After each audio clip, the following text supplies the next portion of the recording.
Huku mipango ya mazishi ya watu waliopoteza maisha yao katika mkasa wa maporomoko ya ardhi ya Chesongoch, kaunti ya Elgeyo Marakwet ikiendelea, makundi mbalimbali yanaendelea kufika katika eneo hilo kutoa msaada mbalimbali kwa waathiriwa wa mkasa huo. Hebu sasa tunaungana naye ripota wetu Steve Keter moja kwa moja akiwa huko Chesongoch atueleze kinachojiri.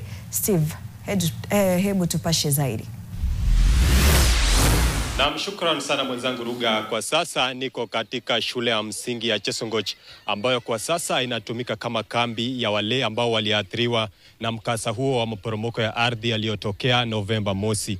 Na hapa kundi mbalimbali ya wahisani inazidi tu kufika hapa ili kuweza kuwafaa waathiriwa hawa kwa misaada mbalimbali. Na hapa moja kwa moja pengine niungane na mmoja wao. Tafadhali anza kwa jina lako na utueleze umetoka kundi gani na ni lipi ambalo pengine umekuja kuwafaa nayo waathiriwa hao. Asante sana ndugu yangu. Kwa majina ni mchungaji Regan Akaliche kutoka kanisa la Parklands Baptist Church, na naongozwa na mchungaji wetu mkuu mchungaji Ambrose Nyangao, na tumefika mahali hapa kama kanisa tukiwa pamoja pia na Baptist Society of Kenya ili tukaweze kuleta faraja, kusema pole kwa walioathiriwa na pia kuwashika mkono na kuwapa ushauri watu wa Chesongoch ambao walipitia wakati mgumu jinsi ndugu yangu amesema hapo Novemba tarehe mosi. Asante. Hebu tueleze tu, tufafanulie zaidi, pengine mmesema mnaweza kuwapa ile ushauri tu kujaribu kupunguza machungu hayo.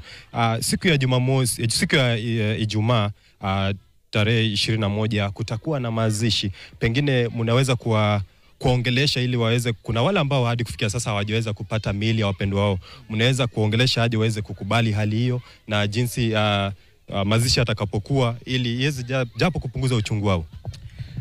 Tunafahamu ya kwamba wakati wa kuwapoteza wapendwa ni wakati mgumu na ni safari ambayo si ya muda mfupi, itachukua muda mrefu.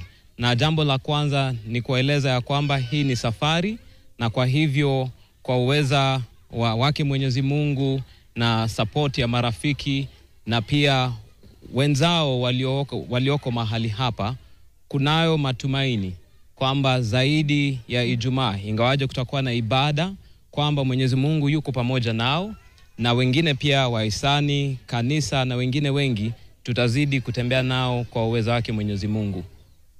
Na kwa kifupi tu, hebu tueleze jina lako, umetoka kundi gani, na kunapotokea mkasa kama huu mara nyingi ni wamama na watoto ambao wanaweza kuathirika sana. Pengine nyinyi kama kundi ambao mmekuja kuongelesha, mnawasaidia kivipi? Asante sana. Kwa jina naitwa Aris Bashia. Tuko hapa kujaribu kutembea na wamama na vijana na watu wote wale wako kwa hii kambi. Sana sana kasi yetu ni ya trauma healing. Tuko hapa na Bible Society of Kenya.